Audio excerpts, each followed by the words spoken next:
തിരുവനന്തപുരത്ത് അവിടെ ഗുണ്ടകൾ പിടിയിലായ ലഹരി പാർട്ടി കേസ് അത് അട്ടിമറിക്കാൻ നീക്കം നടക്കുന്നു എന്നുള്ള കണ്ടെത്തലാണ്.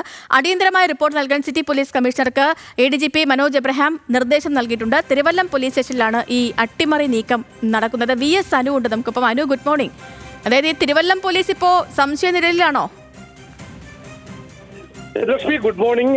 ഈ ലഹരിക്കെതിരെ വലിയ രീതിയിൽ സംസ്ഥാന സർക്കാർ വലിയ പ്രവർത്തനങ്ങൾ നടത്തുന്നു.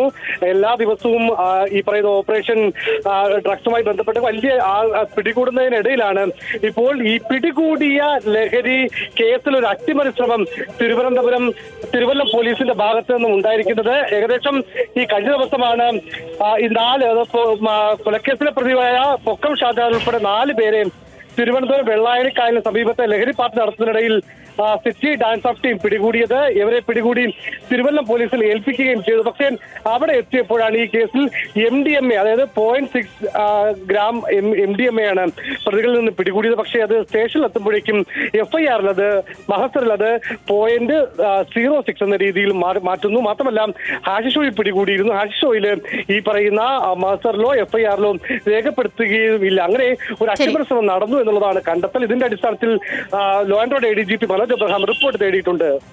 ഓക്കെ അനു, വ്യക്തമാണ്. തിരുവനന്തപുരത്ത് ഗുണ്ടകൾ പിടിയിലെ ലഹരി പാർട്ടി കേസ് അട്ടിമറിക്കാൻ നീക്കം നടക്കുന്നു എന്ന കണ്ടെത്തൽ. വിവരങ്ങൾ നൽകുകയായിരുന്നു VS അനു തിരുവനന്തപുരത്ത് നിന്ന്.